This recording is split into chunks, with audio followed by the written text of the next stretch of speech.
Yes, guys, what's happening? Welcome back to the channel and welcome to this afternoon's live stream. And with the Premier League season finishing yesterday, myself and George are going to bring you our team of the season plus our own end of season awards. It's been a fantastic season in the Premier League, in my opinion. We've had a title race going to the final day. Relegation spots still up for grabs on the last day, plus a battle for the top four still not fully solved on that final day.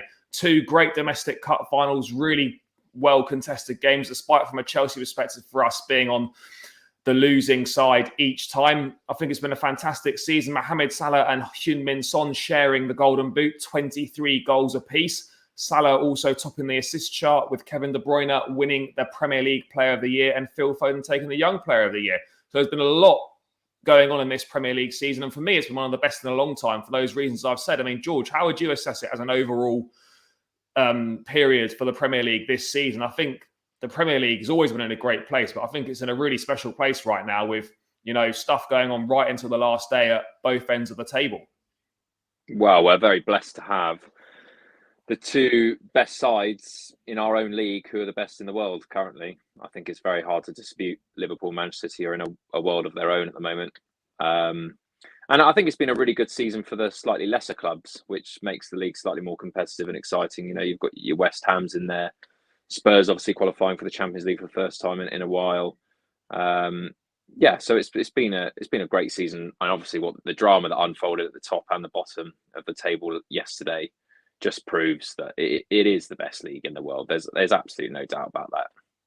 Yeah, no, for sure. Whilst it might not have the best players in the world, or it's got a selection of them, it might not have the very best. It's certainly got, in terms of talent across the board, we are very blessed, and we've definitely certainly got the best managers in the world. When you look at the managers, we've got, even just look at the top four teams this season: Pep, Klopp, Thomas Tuchel, and Antonio Conte.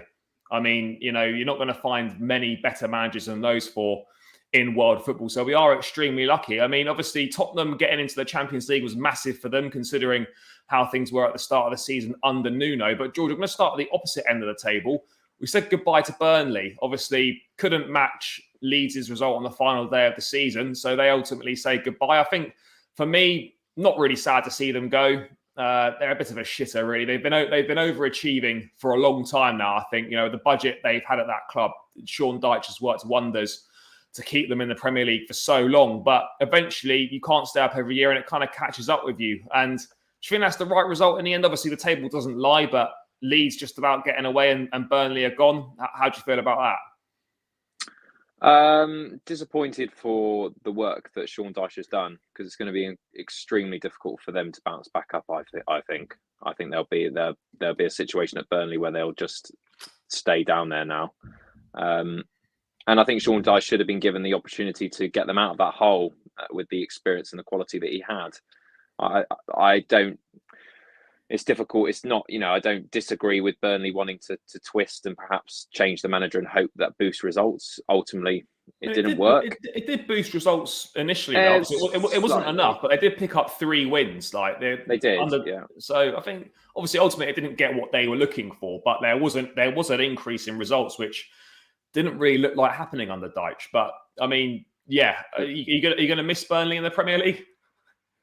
No. But I had to say, if I had one that I would like to choose, it would be Leeds, just for they've got a little bit more history, very big club. I loved watching Leeds United back in the early 2000s with Alan Smith, Mark Viduka, Gary Kuehl, that sort of team. Great team. And it's great to have them back, and what drama unfolded as well. Unbelievable. I mean, and also from a Chelsea perspective, it's great. I mean, to have Leeds in there, I know it would have been great to see them go down because we can banter them as a rival, but it's great to have 2 more matches against Leeds, hostile rivalry. It's great to have that again next season. The only disappointment for me of Leeds not going down is that Rafinha is not available on a cheap deal, unfortunately, but, so be it. I mean, George, at the other end of the table now then, obviously Spurs back in the top 4. First time in a couple of seasons, I believe. That's massive for them. And it just credit to the job that Antonio Conte's done there, because, it looked like Arsenal had it in the pocket. Obviously they did kind of implode slightly, but Spurs still had to beat them. And and pick up results along the way as well. I mean, a great point at Liverpool, which really kept them in that race for the 4th spot. I mean, what a job he's done. And how big is that for Spurs going forward as well now to get back into that Champions League? And this summer for them is vital as well. Levy's got the manager there. He now has to pull his finger out and give Conte what he wants. Otherwise, Conte's walking. It's exactly that. I mean, it's a fantastic achievement for Spurs to get into that top 4.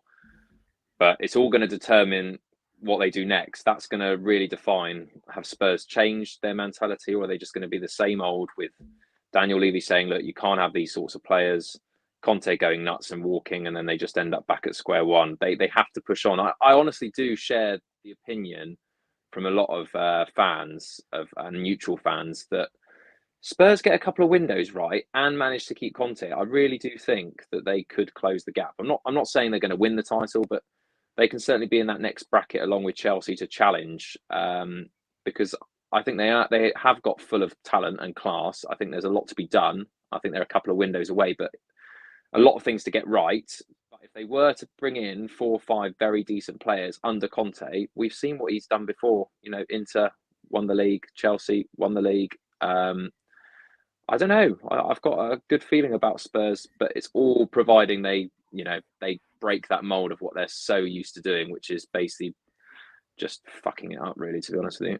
Yeah, it's all going to come down to Daniel Levy at the end of the day, whether he wants to back Conte or not, because ultimately it's going to come down to what he wants to do and what his ambitions for the club are. The last 3 managers, Pochettino, Mourinho, and now Conte, you're not going to get 3 better managers than that to come to Tottenham. So if he fucks this one up, then I don't know where Tottenham go from it. But from a Conte perspective, a fantastic achievement. And I actually think they've done some really good business in January. I think when bringing in Kulusevski, who, 21 years of age, a young guy, not been playing a lot at Juve, to come in midway through a season to a new league at a young age, I think he's been superb. 8 assists, he's popped up with important goals as well. He's had a really big impact, and that's massively helped them get the top 4 as well. Obviously, Manchester City getting their 4th title in 5 years, despite what, people may say about, the money they've spent. They have spent money. Of course they have. Everyone spends money. Obviously, it's not really a barrier there at City, but to go out on the pitch and to win 4 Premier Leagues in 5 years, and in the last 3 seasons to hit 90 points. Well, I think they've hit 90 points in the last 4 seasons. The consistency is remarkable. And I know, George, you're not a fan of Manchester City because of the money they spend, etc. But even you have to admit that to be that consistent year in, year out, to not let the motivation levels of the players drop. It's very easy when you win a couple of Premier Leagues to sort of drop off a couple of percent and take it easy. It's relentless year in, year out. You have to admire that consistency. And they are the best team in the world at the moment. I mean, as much as I hate it because we're competing with them, they're outstanding to watch. They really are. Yeah, don't get me wrong. I think, Pep's influence on changing not just City, the way City play, but he's changed the whole brand of Premier League football. He's pretty much brought that Barcelona style to the game. And, he's an unbelievable coach. I think the question mark is when you get to spend that amount of money in each department. I know it doesn't guarantee you success, but it does definitely benefit and support that. And, it's kind of expected. If City don't win the league, then it's a bit of a disaster considering how much they do spend on players. For me, I think if Liverpool win the Champions League, they're the best team in the world for me at the moment. I disagree with a lot of people on this City bandwagon. They've won the league, but they've won it in dramatic circumstances. It wasn't entirely convincing against Liverpool. I know those two have set different standards altogether. But I mean, as long as you win, it doesn't matter. No, it doesn't. And, don't get me wrong, there's probably an edge of me that's very bitter and jealous because, I wish we were playing this brand of football and winning 4 out of the 5 years of the league. Of course I am. But if you're asking me who's the better coach in terms of, bringing the best out of players, I'd have to give it to Klopp. I just think he's changed that side. He's brought in players for nothing, changed them into world beaters. And they're still fighting on all the fronts. I mean, they've only just lost the league. I think I know Pep's won more, but if you haven't won that Champions League, for me, I think you can't be considered a big club until you've done that. I'm sorry. I really don't. Yeah, the Champions League is up for discussion. That City know that they need a Champions League, but I think kind of on the domestic front, it's utter domination. And you say it's expected, but you still got to go out there and do the business. And the signings they make, they spend the money, but the signings are always right. When was the last time a City signing was like shit? True. There hasn't been that. And Liverpool are the same. And I know you say Liverpool, haven't spent as much money. They've not, but they spent 150 million combined on Alisson and Van Dijk. They spent 50 million on Diego Jota. This is large sums of money. So, whilst they're not spending at the extent City are, they're still spending a lot of money. And I think from a Liverpool perspective, George, I guess for Jurgen Klopp, he must be sick of the sight of Pep Guardiola, finishing second to him in Germany with Dortmund and Bayern, finishing second to him at Liverpool. For Liverpool, I mean, I don't like Liverpool, but, you suppose you have to feel a little bit, don't you? They're in this golden era, and yet they found themselves against one of the best teams in Premier League history in Manchester City. I mean, how disappointed will they be that they're going through this patch? I know they've got a Champions League and a couple of domestic cups, but to realistically, from this period, perhaps only have one Premier League title, would they be disappointed with that, do you think? It reminds me of, speaking of being the Blues Brothers podcast, it reminds me of John Terry and Frank Lampard when they always come on saying they should have won more. They should have won more. And I know that's greedy, but we were at a period where we really did dominate and we should have pushed on. And I think Liverpool fans and players, after they retired, people like Trent, people like, those sorts of players will be like, we could have won more. But unfortunately, like you said, they're in an era that if they've got one club who are matching them on every single level. And De Bruyne summed it up perfectly in his post-match interview with Jamie Carragher. Everyone said, he said, the standards are so high that you cannot afford to drop at all now. I mean, one loss and it's gone. And, Klopp said at the end, he said, look, if you're going to win big, you also have to remember to lose big. And I think that's an important message because they're not going to be too down now. I mean, they would have for about 24 hours, but they've got a massive game this weekend. So it's unfortunate, and they'll look back at it and probably think, they should have more Premier League titles, but ultimately they've done everything in their power, and they were still within 15 minutes of winning it. I mean, we could have been on this podcast very, very close to talking about Pep being trophyless this season. I mean, it was that close. Yeah. So they weren't far away. I mean, for Liverpool, I think I've done a little bit of research. I think for me, what's cost them is the draws. Against the top four, City 2 draws against them, 2 draws against Chelsea, and 2 draws against Tottenham. They didn't beat any of the other top 4 sides across 6 matches.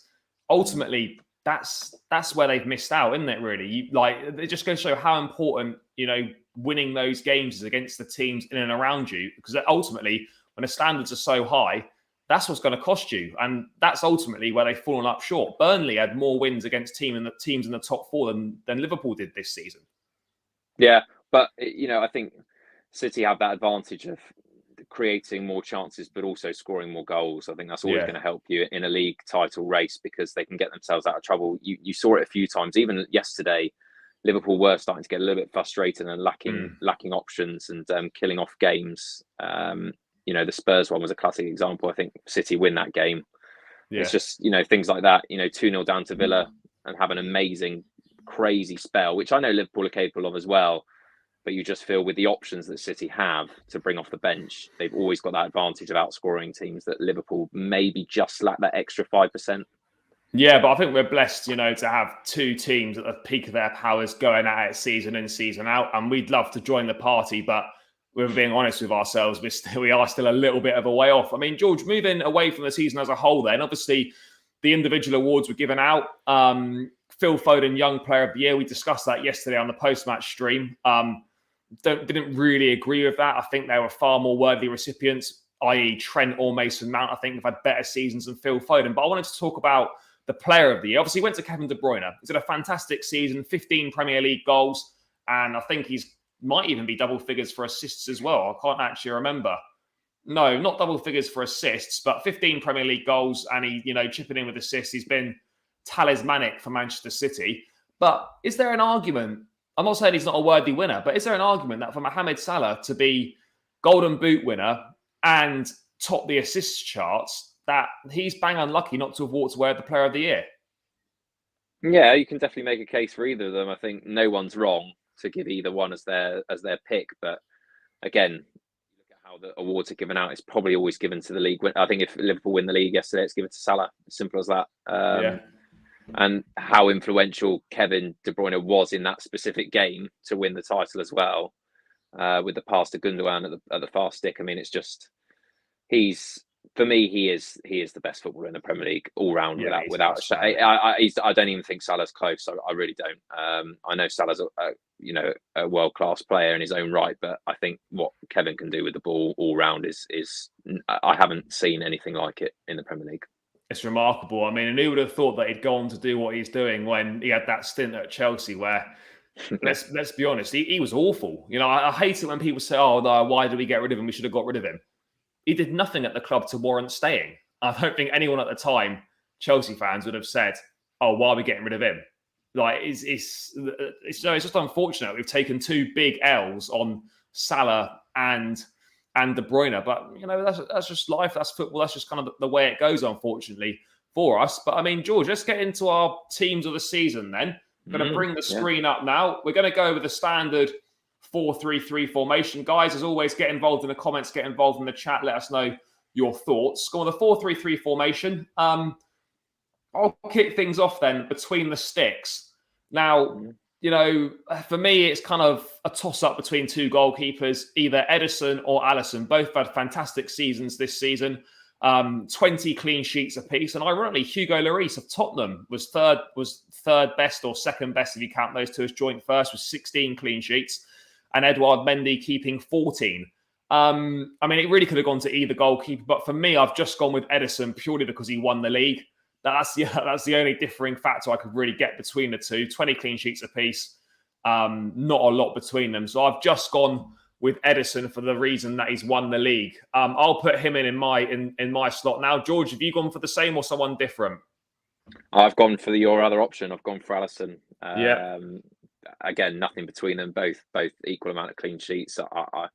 I get, because Ederson's won the league, every right to go for him. I just think Alisson as a shot stopper is slightly better than Ederson, but then you could argue Ederson's probably better with his feet. So it's a complete toss up. I mean, either or for me.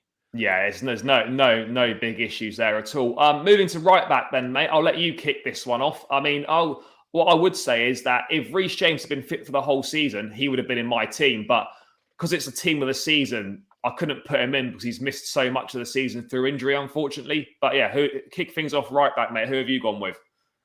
It's pretty easy, isn't it? I agree with James. If he was fully fit, we probably would have been putting him in there, but it's got to be Trent, hasn't it? I just think for his age, just ridiculous. I mean, I watching him live for the first time this season, just seeing him in the flesh, how good he is.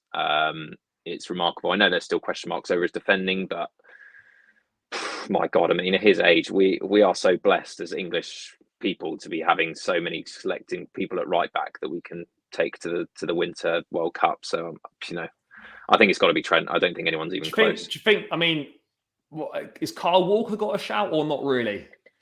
I don't know. I think Kyle Walker, I think we've almost, because he's so consistent, we're almost forgotten about him because Trent's getting talked about, James. Yeah. And Walker's just been around for ages. I mean, even at Spurs, he was top draw for me. I know he's on a different level at City, but it's almost like people just expect that now from him because he's not blasting in front of the other two. I mean, Southgate probably still prefers Kyle Walker because of his all-round ability to play centre half and his aerial threat and all the rest of it. But I don't know. I don't think Kyle Walker's in the conversation anymore.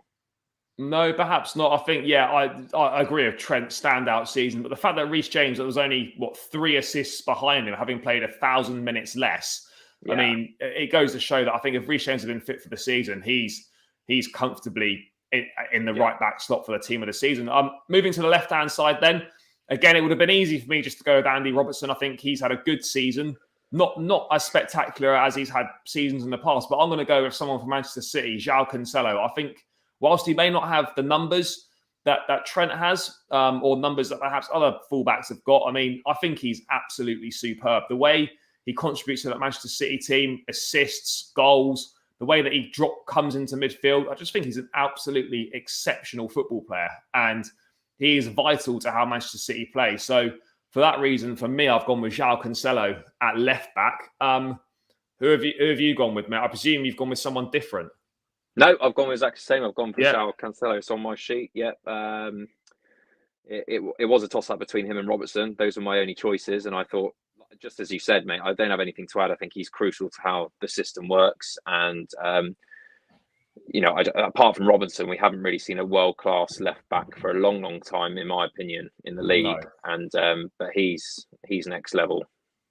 Yeah, no, he definitely is. I mean, it'd be interesting to see how Ben Chilwell, if he'd been fit for the whole season, whether he might have been in with a potential shout. But yeah, I think Cancelo and Trent are the obvious choices really in the fullback department. Let's move on to the centre backs then.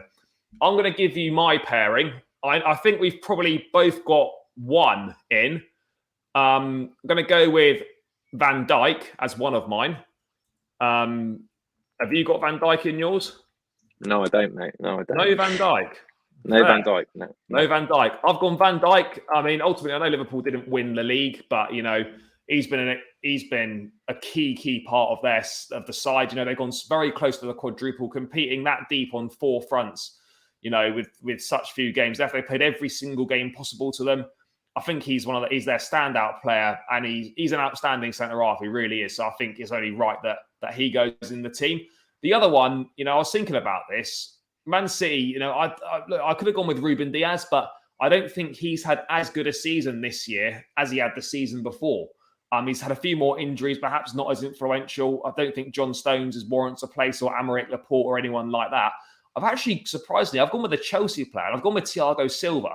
And I know it's a little bit left field, but I think for his age, 37, 38 in September, he's been absolutely superb this season. You could count on less than one hand the amount of bad games he's had. And the way he's adapted to a new league, I know it's his second season here now, he's been absolutely superb every week. Standout defender in the Chelsea backline.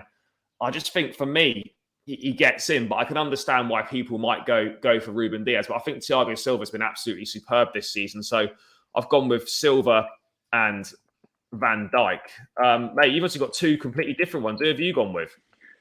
Yeah, so, obviously I could have easily gone for Van Dijk. And again, he would have been a shoo-in for all the reasons that you've put there. And he would easily fit into my team. I've just gone a bit left field just to give some of those other players a chance, because it's easy to have this makeup of just City and Liverpool players. Yeah. One is Diaz on the left-hand side, I think. Okay, Ruben Diaz, yeah.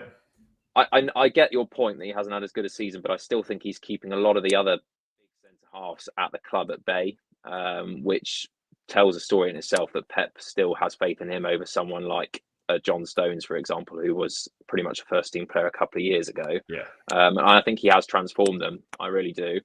Now, the other one, mate, I've gone for someone a completely left field, and I really do think he's been outstanding and pivotal to, and it's not Eric Dyer, Thank God for that. Who's been pivotal to, but he does come from Spurs, and it's Romeo. Romero. Oh.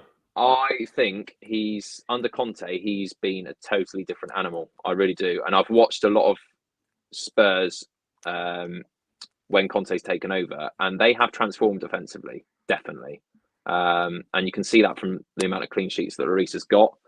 But he's been, and certainly in some of the big games, he's been an absolute animal. I just remember watching him a couple of times and just thinking that he'll be one of those players that's part of that spine, I think, for Spurs in the years to come. So I wanted to go left field. Obviously, it's easy to pick Van Dijk. I probably would have gone for Van Dijk on the easy option, but I've decided something a bit left field. So that's no, fair enough, mate. Fair enough. Do you think my Thiago Silva shout is a bit outrageous, or I don't think it is. I think we're saying it differently if Chelsea win a few more trophies, or we didn't have that capitulation at the back towards the tail end of the season where we were leaking goals. I think if you're talking up till about just the League Cup final where he had an outstanding game, I think he's pretty much in there. And mate, to be honest, that's not a bad back four, is it? No, it's all right. It's all right, that, isn't it? Right, moving into holding midfield then. This was difficult for me, really, because I was at a toss-up between two options. Three possibly. I think Fabinho's been outstanding this season for Liverpool. I also think that Rodri has had a phenomenal season for Manchester City. But then I look at it and I'm thinking that those two are the obvious choices. Again, I could have easily gone with one of them, but I've gone with someone a bit different. I've gone with Declan Rice from West Ham. I think he's had a superb season. He's at the age he is, 23 years of age, maybe 22. The captain of the club, lead them to the Europa League semi-finals, be the heartbeat of everything that West Ham do. I think his all-round game is fantastic. And I think he's had a really, really good season. He's massively stepped up this year. So for that reason, I'm going Declan Rice in that holding role, but I can fully understand. And, I would have no qualms putting Rodri in, but I just want it to be a little bit different rather than just picking Liverpool and City players. So I've gone for Rice for that reason. Who have you gone with your holding midfield role? Yeah, the same. I've gone Declan Rice. You've gone Rice as well, yeah? Yeah, I think he's the most improved midfielder this season. Very close to obviously getting, Europa League final with West Ham. Not easy to shine when you've got so many players in that luxury position. It was between him and Rodri. I've got them both on my sheet. Yeah. But I've ticked Rice for that reason. I just think he's been outstanding this season for West Ham, and again, I think he fully deserves that spot. Yeah, 100%. Right, this is where mate, not really much to say. We talked about him earlier. One slot here is obviously Kevin De Bruyne. Yeah. Not really much more to add on him. Phenomenal football player. Always steps up in the key moments for Manchester City. Player of the year. Yeah, there's not really much else to say about him. This other one is where it gets a little bit tricky. Who have you gone with, mate? There's a number of options I was looking at Liverpool and thinking, well, not really Thiago or Jordan Henderson or Naby Keita or anyone like that. Looking at City, not really. I could have gone Rodri, but that's holding midfield. I was looking at potentially Bernardo Silva as another option. I think another guy that's had a fantastic season. No one from Man United's getting in. No one in that Tottenham midfield gets in. But mate, who have you gone, before I reveal my very left field choice, who have you gone with in that second slot? I predict we've got at least one of these the same. And I've got a 50-50 here. This is tough. I'm going on the whole season. So I did have Eriksen, but I think because of January, I think that's a bit harsh on the other player. And I've gone for Ward-Prowse, James Ward-Prowse. I think Ward-Prowse, underrated midfielder in the Premier League. That's my opinion. I think he's bang on for an England call-up. The way he sprays the ball around. I know Saints haven't had a particularly great season, but why Ward-Prowse hasn't got a bigger move from somewhere else, I really don't know. So that's a question mark. Maybe that could be telling in itself. Maybe, but I think his set-piece delivery is unrivaled. I think you could probably argue that he's one of the best around. It was between him and Eriksen, just because Eriksen obviously coming back and transforming Brentford's results was a big one. But I think because he only joined in January, I think it was a bit harsh. But yeah, I've gone left field, mate. I've gone James Ward-Prowse, yeah. Mate, I've also gone slightly left field. I know it's over the course of a whole season, and this guy's first half of the season wasn't outstanding. But honestly, mate, this guy's got an outside chance to make it back into the England squad. I can't believe he's only got one cap. I've gone for James Maddison of Leicester. Now, I know that's a little bit outlandish, but I think he's had a superb season. Considering things weren't that good in the first half of the season, I think he's got 11 Premier League goals. I think he finished with 8 assists as well. I just think he's had a really good season for Leicester. And it's been difficult for Leicester, but he's been kind of a shining light in there. I think he's done really well. And if he can continue this on, there's no reason why he shouldn't be adding to that one England cap and potentially go to the World Cup as well. So I've gone for James Maddison. George, you a fan of Maddison? I love Maddison, yeah. I think this is where England have got a real problem because you've got so many players that you literally could toss a coin and be like, right, should we go for him this game? And it's it's so congested in there. But I didn't realise Maddison had as many goals. I know Ward-Prowse got a lot of assists this year. So I went on that base as well. But yeah, Maddison's someone I overlooked, to be fair, but he has had a good season. He's had a good season. Maddison got 11 goals. Let me just have a quick scroll down now. How many goals did Ward-Prowse get? Well, I don't think he got many goals, but no. He didn't even get that many assists either, Ward-Prowse. Oh, did he not? Oh, I thought he got. Well, no, mate. On the Premier League website, it only goes to top 20. He hasn't got. He might have the most he would have is 6. Oh well, maybe I've. I'm sticking with it. I like Ward-Prowse. Yeah, no, that's fair, mate. That's fair. I've gone with Maddison. Stick with that. But I could have, if we were going, obvious choices, I would have gone Bernardo Silva in there. I think if we are going City players there. Moving into the front three, then, mate. Let's start right-hand side, I think this is obvious, really. Mo Salah, he's had a phenomenal season again. Player of the year, top goal scorer, and also top assist maker. I don't think there's much else to add. His consistency levels have been absolutely superb. So, George, I presume you've got Mo Salah in there as well. Yeah, can't leave him out, really. Incredible again. What superlatives could I come up with that we haven't already said? I mean, just a wonderful. So consistent as well. Yeah, it's frightening, and I hope he gets redemption. After his injury against Real Madrid when they played them in the final a couple of years ago, that he manages to lift the trophy with them. And I know that's probably unpopular on a Chelsea channel, but I hope he does. I hope he does. Yeah, no, for sure. I mean, left-hand side, George, I think this again is another shoe-in, a player who I think, despite his phenomenal success, is still so underrated. Joint Golden Boot this season with Salah, but actually all 23 of this player's goals were from open play, none from the penalty spot, which for me makes that achievement slightly better than Salah, who has taken some penalties. Gone with Heung-min Son from Tottenham. I think he's had a phenomenal season, really underrated, really underappreciated. And this could almost be like not a breakthrough season as such, but kind of the season where he almost fully announced himself that he's a top player. 23 goals and no penalties for an attacking player is quite something. I think he's been superb, and he is still, despite what he does, I still feel he's quite underrated. Have you gone with Son as well? Yeah, I've got Son. I love watching him play. I think he's, like you said, I think he's totally underrated. I think he's one of the best footballers in the Premier League, and he's so clinical. Doesn't miss many chances compared to maybe Salah or Mane, who obviously get more goals, but they're also, you've got to remember, part of a team that create a lot more chances than Spurs. And so I think for that counter-attacking ability and the ability to just put it away when it matters, I mean, it says it all. I think he's great, and I think why he's still at Tottenham, I don't know, but amazing player. I'm not sure why. He's signed a new contract to stay at Tottenham. I'm surprised. I mean, maybe there have been clubs interested in him, and it'd be like a ridiculous fee to get him out of Spurs. But I'm surprised that there's not been a more concrete interest in him with clubs trying to bid for him potentially, because he's a top player and can make a difference to a lot of sides. George, centre forward role. I'll let you have that one. There's not really been a standout centre forward as such this season. If we're looking at it, Harry Kane's had a decent second half of the season, but first half of the season, awful, really. I think he had one goal in the first half of the season. There's not been, Lukaku's not had a good season. City don't play over centre forward. Liverpool don't particularly play over centre forward either.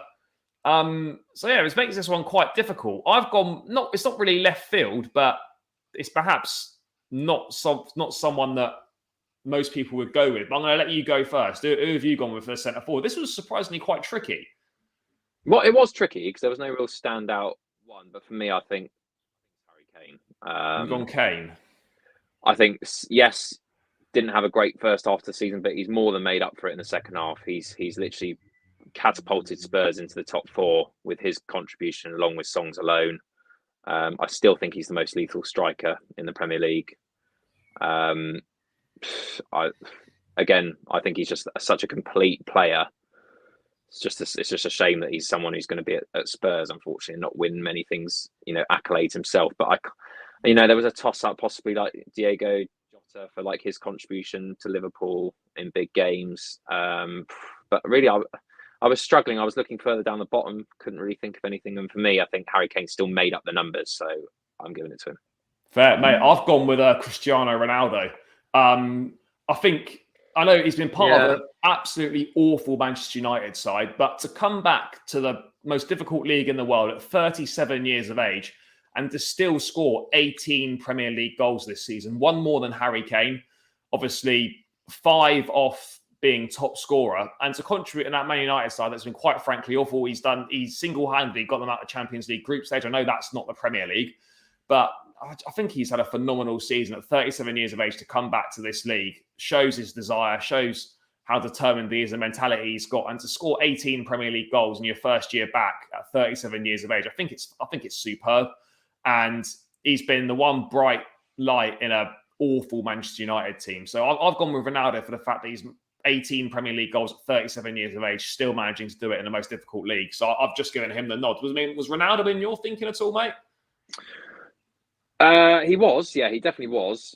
To be honest, because United was so shit, I just forgotten about him, to be honest. Yeah, don't blame you. But I mean, yeah, you could make a case for Ronaldo because of the amount of goals, and that's just Premier League. I know we're doing Premier League Team of the Year, but he's contributed a lot in Europe as well for United, getting them out of trouble. I mean, what can you say? I mean, if he was in this team that we're putting together now, bloody hell, I'd dread to think how many goals he'd get in that.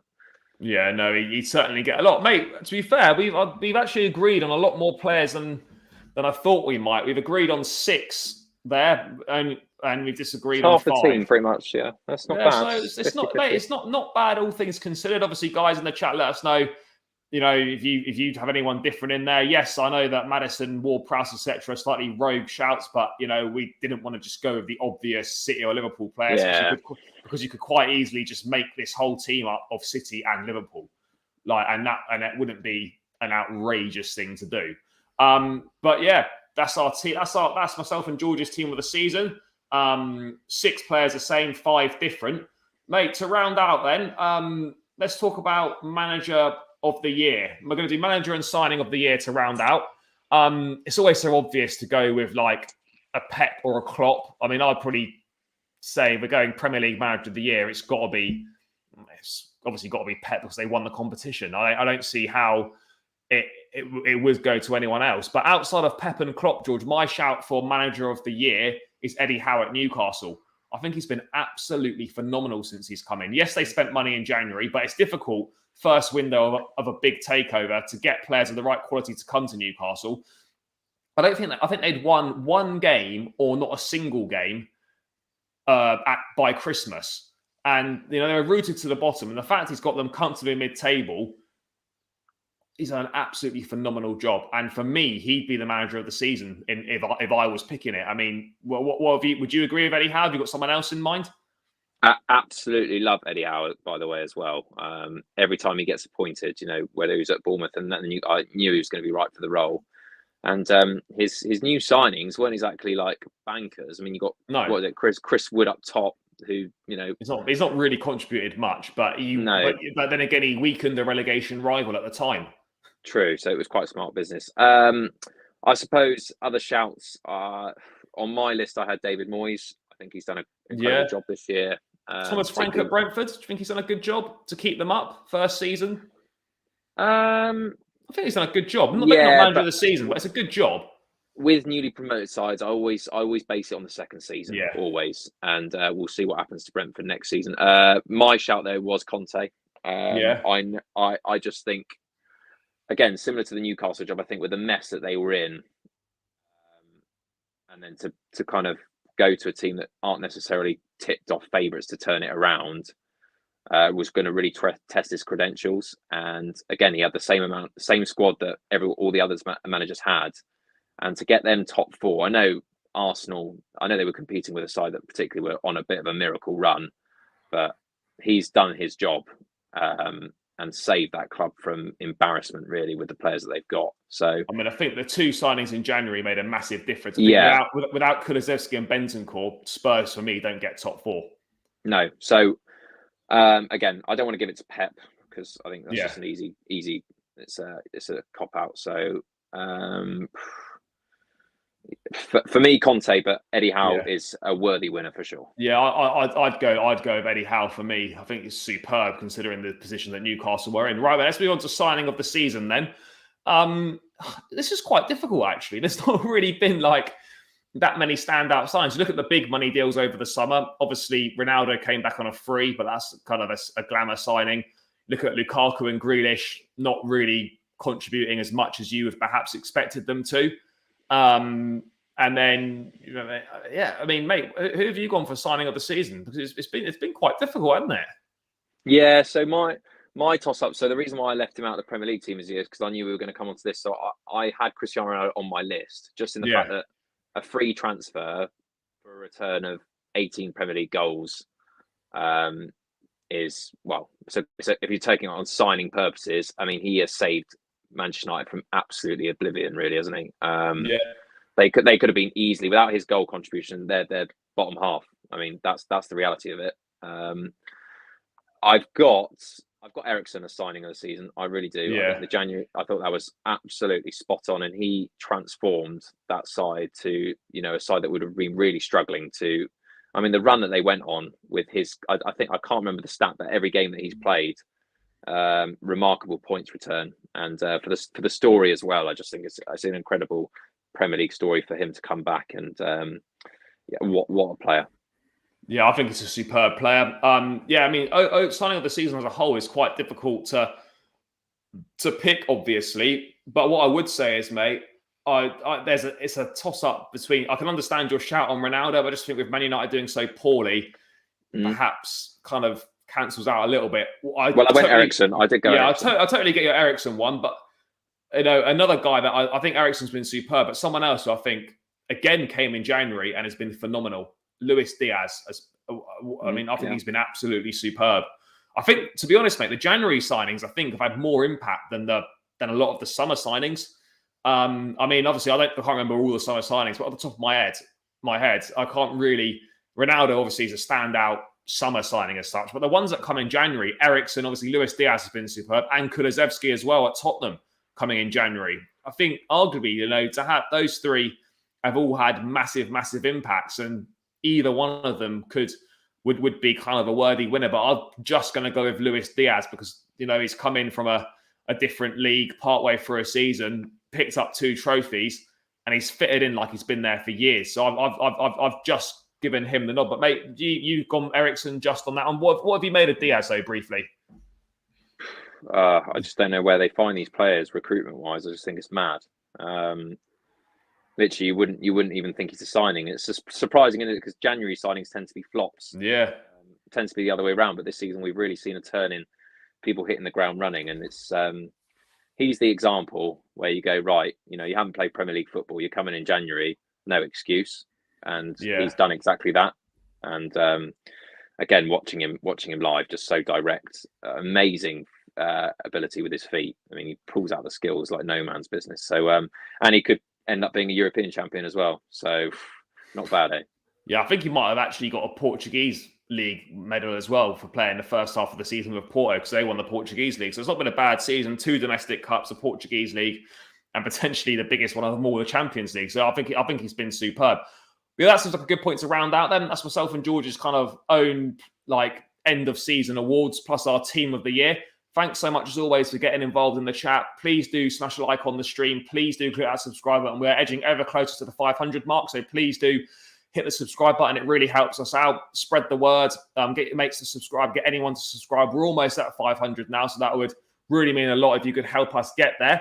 But the Premier League season is now done, and we move forward and look ahead to the summer transfer window ahead. Looks like there's going to be plenty of activity at Chelsea. Plenty more stuff to come on the channel, lots of guests coming on and plenty of content to keep going through the close season. But thanks for your support as always, guys. Hope you enjoyed the stream. Take care and up the Chelsea.